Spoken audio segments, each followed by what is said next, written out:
Hello everyone and welcome back to Future Now, a webinar series by AdNews and Facebook. My name is Asya Ben-Mejdoob. I'm the publisher of AdNews and your host for the series. Travel has been one of the most impacted sectors during the COVID-19 pandemic, and yet its marketers continue to deploy successful strategies that build desire and demand. How are they doing it? Well, we're about to meet some experts in the field now, starting with Paul. Paul Nahum here, Industry Head of Travel for Facebook Australia and New Zealand. Very excited to be here today. Great stuff. And we'll move over to you, Susan. Hi, I'm Susan Coghill. I'm the Chief Marketing Officer here at Tourism Australia, and thank you for having me today as well. Great to have you all. And moving on to Brodie. Kia ora, everyone. I'm Brodie. I'm the Director of Marketing at Tourism New Zealand. Fantastic. Paul, what impact has the pandemic had on tourism and travel? So we've been conducting research over the past few months pretty regularly because really understanding consumer and traveler shifting behaviors, wants, and needs is ever mission critical for succeeding today. So based on this research, we've come up with three big trends. And the first trend is all around traveling local. We're seeing the shift towards rural and wide open spaces and beaches travel. And then also road trips are making a big comeback. So it's a bit of that Priscilla, Queen of the Desert reemergence. The second big trend that we're seeing is around the rise of conscious travel. And this really started at the beginning of the year in relation to the bushfires and now into COVID. So it's all around kind of consciously supporting, local Australia and New Zealand businesses and operators. And the third big trend we're seeing is around flexibility. So this is ever more important to have messaging to travelers or for brands to offer because of the constant shifting of abilities to travel. So it is top of mind for travelers. Susan, what's your take on that?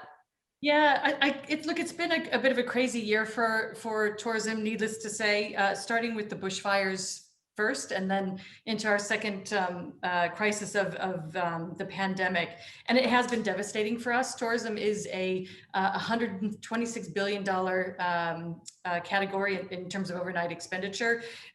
We have about 300,000 businesses all across Australia that have been impacted by this. So no doubt it's been a really challenging year for us, but we are starting to see some green shoots, as Paul has said. We're starting to see people, our research is showing that the intent to travel is quite high.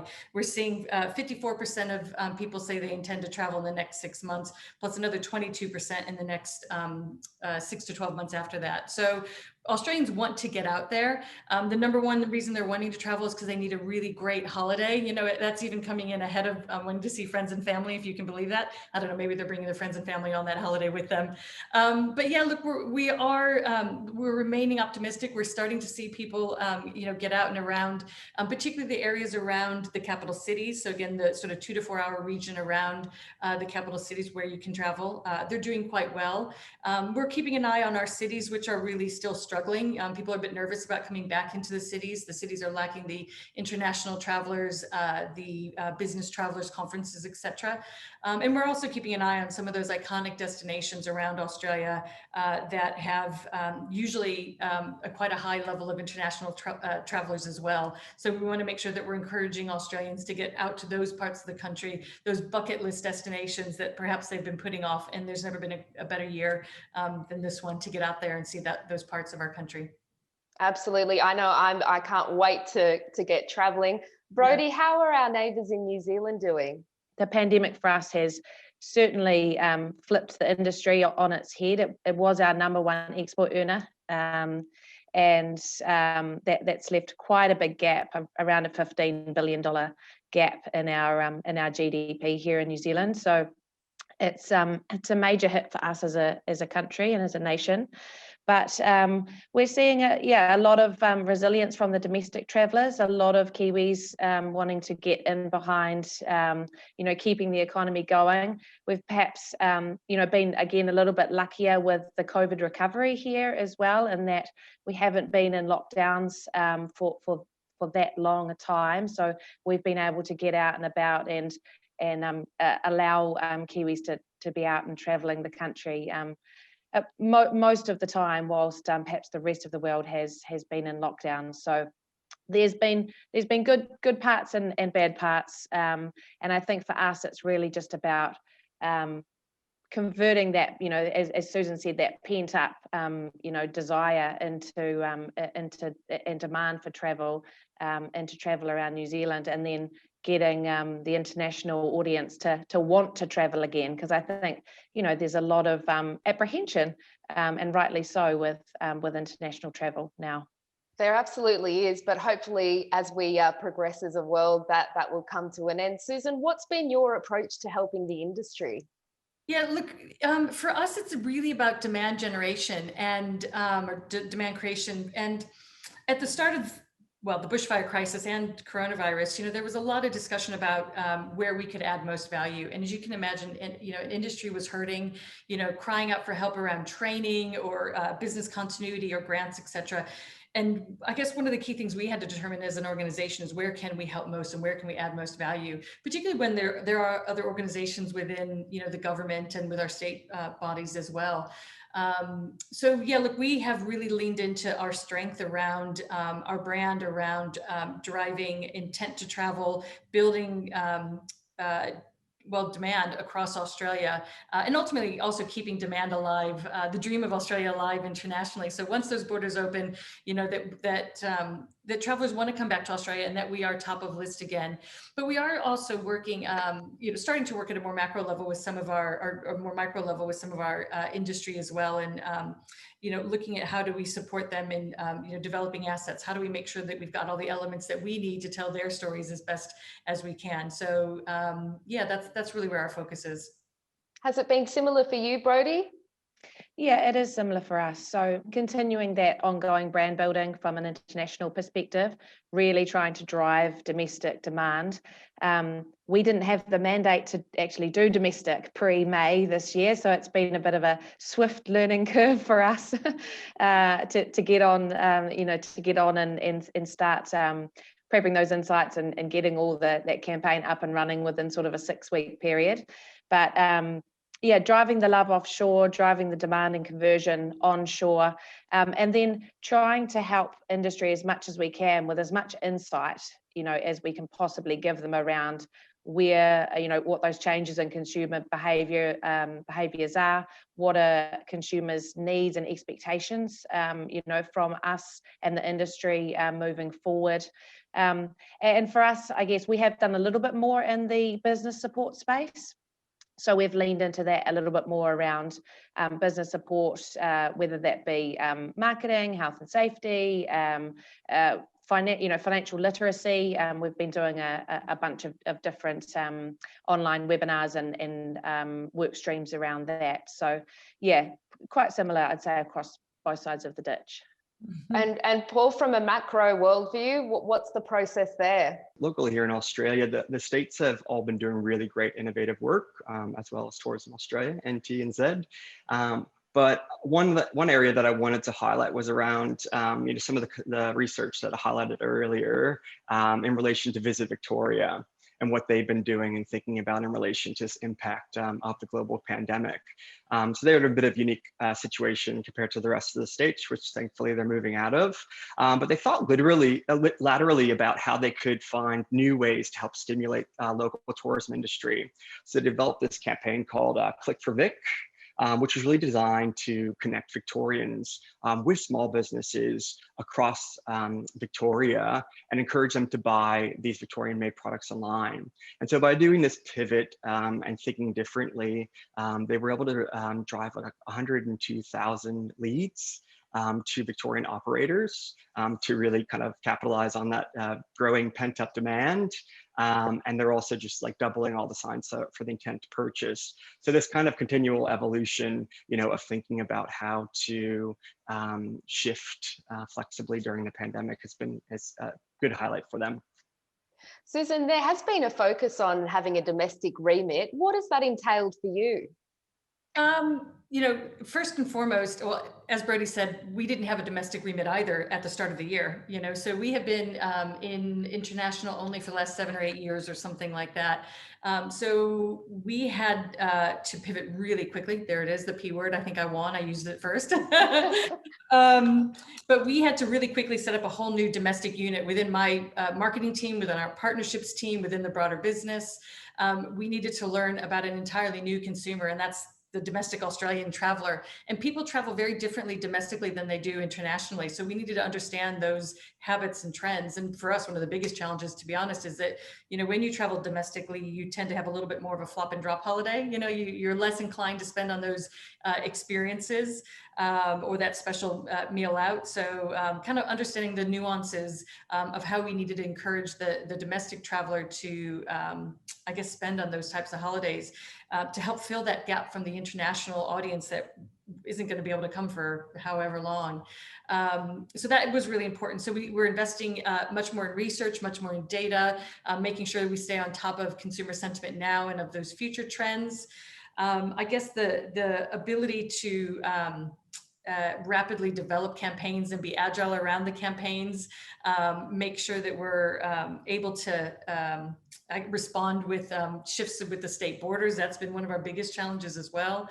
And then really importantly, significantly greater amounts of stakeholder management and communication. Again, going back to the bushfires, you know, we were doing, I think, once weekly webinars with the industry, twice weekly emails out to the industry. We started doing weekly board meetings, weekly calls with the STO CEOs, weekly calls with the STO CMOs, and working really closely with our state tourism bodies because they are really experts in this domestic travel. As Paul said, they do incredible marketing here. So we really needed to find a way to collaborate with them, make sure that we're adding value and driving additional demand and changing consumer behavior for the benefit of the industry, you know, rather than just cluttering the, I guess, the marketplace for travel and tourism. I've never heard the term flop and drop before, but I'm definitely stealing that one for all future holidays.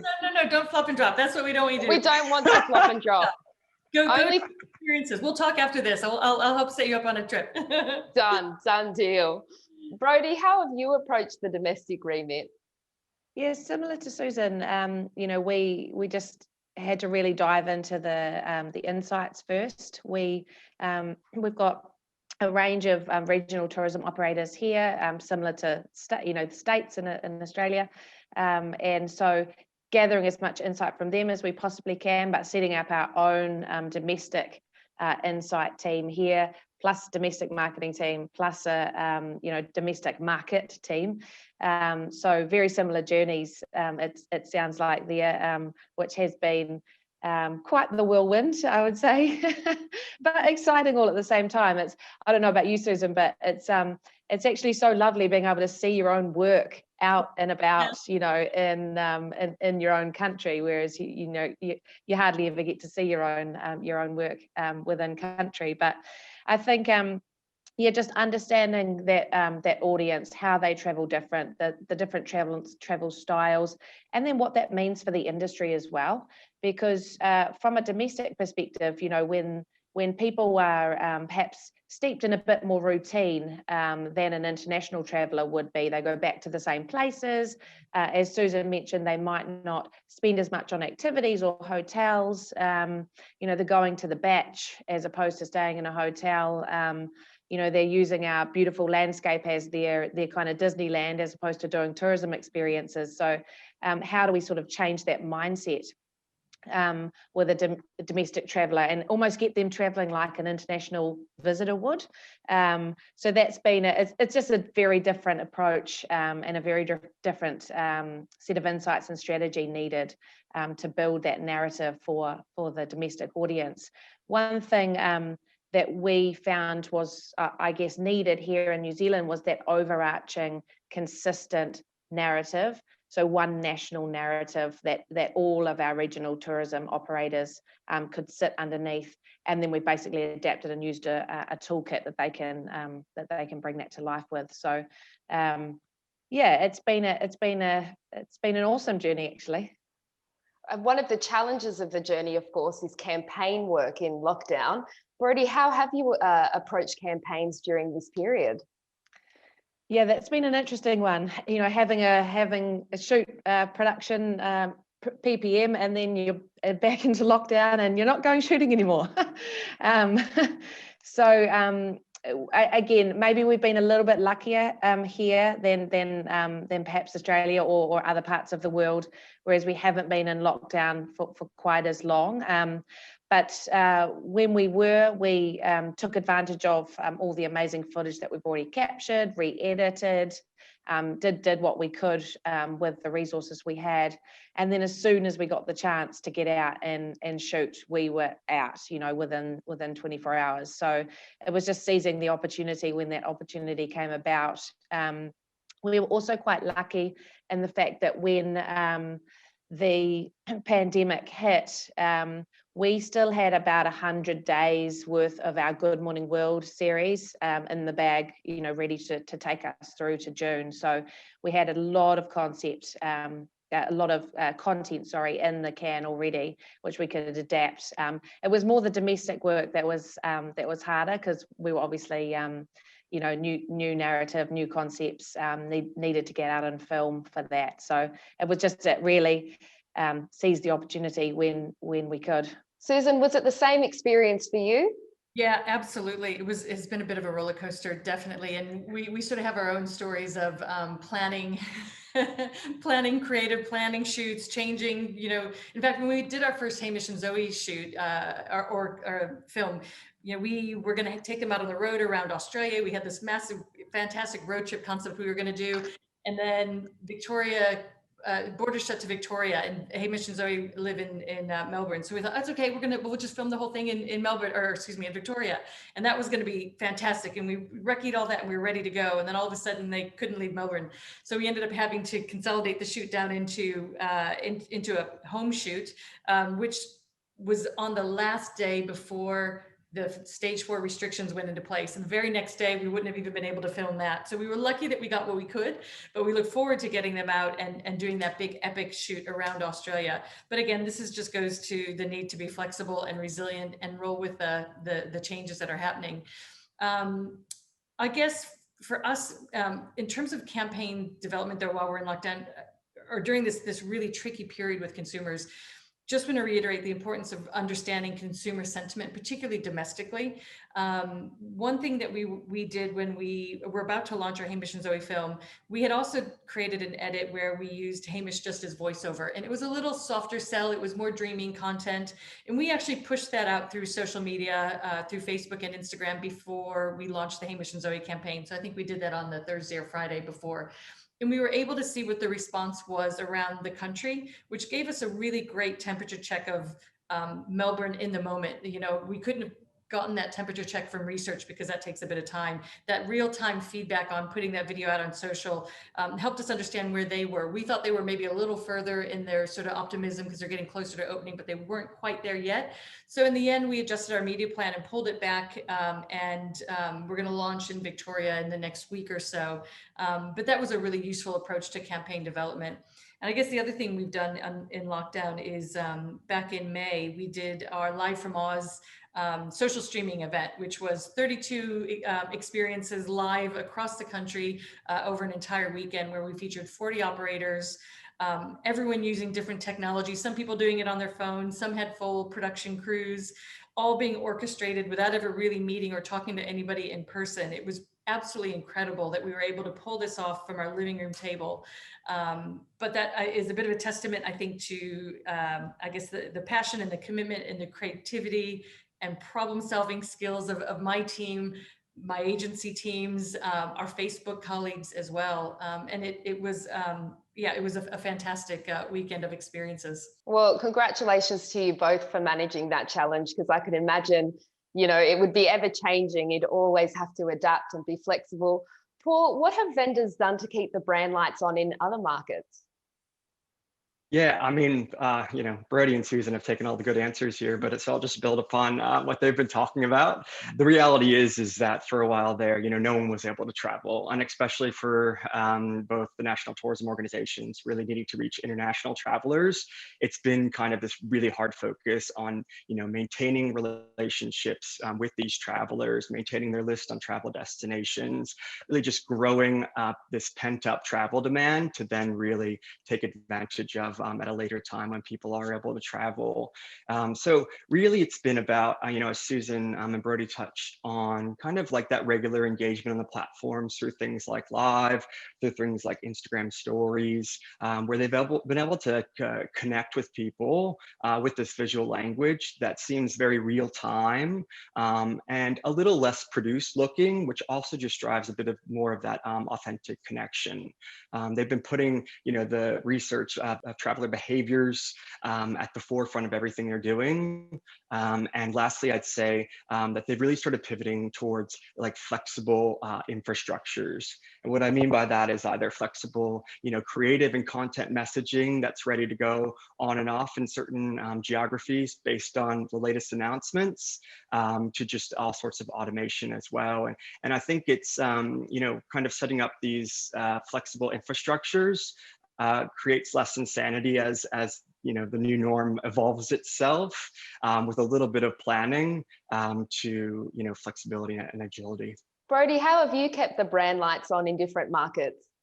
Good Morning World was still kind of going through when all of this hit, so we saw that out. We wanted to make sure that we went right to the end of the 365 days, or 366, shall I say? I think it was a leap year.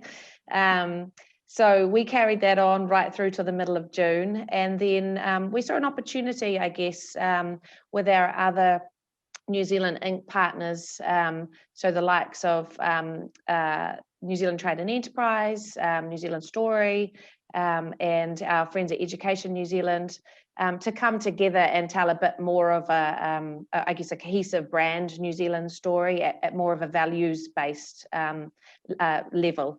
Whilst we couldn't talk specifically about, booking a ticket and coming down here to New Zealand.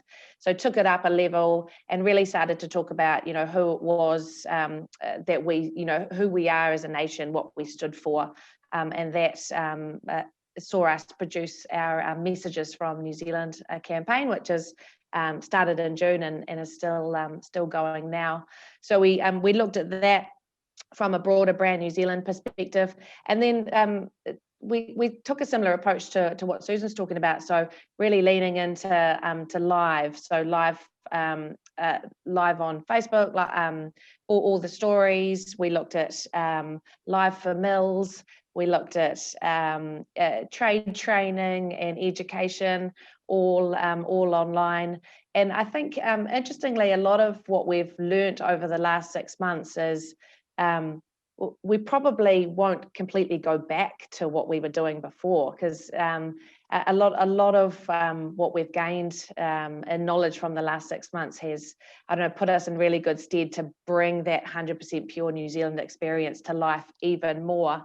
In a more authentic way. To Paul's point, getting out and meeting the characters of New Zealand and the characters of the industry, and actually just letting them be who they are, letting them be themselves and be authentic, has been really brilliant. And I think our audience has really responded to that in a really positive way. I'm sure Susan's seen the same with her Live from Oz campaign, but we're getting some great responses from that. So the other thing from us is just, making sure we're leveraging the positive sentiment that is out there in the world for New Zealand. I think both New Zealand and Australia have done an amazing job in the response to COVID. So being able to leverage that and really bring that to life and link that to the brand and to who we are and what we stand for has been a core job of ours over the last few months. And Susan, has it been a similar approach for you? Yeah, absolutely. We have really leaned into content and social. We've developed a global strategy around timeless streaming content, because as Brodie said, we can't be inviting people to be booking right now, but we do want to make sure that they keep that dream alive of that holiday in Australia. And whilst it is a global strategy, we are working with each of our individual market teams to tailor the strategy for each of their market needs. We're leaning into content like, well, Live from Oz was certainly a global initiative. The 8D films where you get that sort of surround sound audio experience of traveling around Australia, kind of organized by colors, which was beautiful and really well received. We are trialing content like we did a podcast series with Monocle in the UK. We do a lot of content partnerships like we do with the Telegraph with our state partners in the UK. And I guess also really important, we want to make sure that the trade and the industry in market keep the dream alive for us as well, because they are front facing for us. So they need to see us be active. They need to see us be promoting Australia. And we're also conscious, by the way, that a lot of other brands that would carry the Australian flag overseas are kind of quiet now. So, Qantas isn't in market, state tourism bodies aren't spending as much. Other airline partners aren't doing campaigns promoting travel to Australia. So we're really kind of carrying that flag for the country. And we want to make sure that the industry sees that and keeps the faith in us as a destination and as a partner. So we are also investing a lot in our training programs internationally. And then I guess just because, tourism people tend to be an optimistic bunch, we are planning and prepping, keeping our fingers crossed for when we hear about any bubble markets or green lanes. Sadly, I have no intel for you. I can't promise you an opening date at all, but we're hoping that something happens. Fantastic. Well, we're on to our quick fire round with two very fast last questions. Guys, what have been some of the lessons that marketers can learn from this? We'll start with Paul. Yeah, so what I've seen is there's just a lot less fear around innovating and trying new things, because as we've seen, you could have every good marketing plan or strategy planned out and then things come out of left field. So I think that's been really the pretty cool thing to see, is this less fear around innovation and trying new things. Great stuff. And Brodie? Yeah, I think for us it's about keeping true to our purpose and our mission. So, we've always been about enriching New Zealand and the lives of New Zealanders. Now, how we do that has changed somewhat, given that we don't have any international visitors at the moment. But staying true to your purpose and your mission, and also to your brand values and your brand truth, I think is really important. Rather than trying to be too reactive or flip to a short-term kind of COVID strategy, if you like. So those would be my two kind of key lessons. And Susan? I would say make sure before you're in a crisis that you're building the case for creativity and innovative marketing. Because if you're trying to sell in a big idea or a unique solution, in the pressure moment of being in a crisis, it's going to be that much harder. So I spent a lot of time, with my colleagues on the executive leadership team, with our board, with our broader stakeholders, really trying to make the case that creative marketing is essential for us for differentiation and for driving the outcomes that we need. And my second point, I think, would be about learning to be comfortable with uncertainty. I think that we're going to continue to live in a very uncertain world. And if you're always looking for the absolute right final answer, you're not going to get it and you'll be paralyzed. So learn to live with uncertainty and find the best path forward. Absolutely. And don't flop and drop. Keep fighting, keep getting out there. Experiences. All right. The last rapid fire question is, what changes to consumer behavior do you anticipate for the future? We'll start with you, Brodie. I think there's a big, or maybe not so much behavior changes, but needs and expectations, I guess I would say, around, health and safety, safe, secure travel, digitization, making sure that destination management, crowd control, all that sort of thing is really thought about from an industry perspective. Paul touched on it earlier, the concept of, of flexibility is going to be really key for travellers moving forward. And then I think for me, this concept of purposeful travel or meaningful travel, meaningful destinations is going to be really important moving forward. If we're all going to be perhaps traveling a little less than we did before, the places that we're going to travel to and the values that they hold are going to be really important. So to keep that in mind. And on to you, Paul. Yeah, I mean, I'd call out flexibility, as Brodie did, and then just a side thought that we had was around, people are being able to work remotely wherever that is, and so there's like this rising behavior change of people, going to stay somewhere that they'll vacation on in the weekend, but then staying there during the week to actually work. So this kind of rise of working remotely from vacation and not flopping and dropping, we're seeing. And we'll finish with you, Susan. Yeah, look, I think there's quite a few trends that are coming through, and certainly agree around safety and security. And I think we're going to be seeing people willing to pay more to feel a bit more in control and safe in their environments as they travel. I guess reevaluating what's important in life and that how that impacts, I guess, their travel planning, who they're planning, or excuse me, who they're traveling with, finding those meaningful moments with people in an environment, again, that they feel safe and secure in. I think that sense of sustainable travel is going to be, kind of sits under that as well. So making sure that, yes, you're having those meaningful moments, but you're also, treading lightly as well. And of course, look, that faster digital transformation is impacting absolutely everybody. And particularly that boomer generation is really picking up confidence with regards to things like the QR codes and, all the sort of things that were starting to come through in all those travel experiences. And, they're the ones with the money for travel at the moment. So I think all tourism businesses just need to understand that and see how it impacts their business now. Who would have thought the rise of the QR code again? I know, go figure. Gotta love the QR code. And then on that note, thank you everyone for joining us. And for our viewers, make sure you scan the QR code, take our short survey, and let us know what you thought of the series. We'll see you again very soon.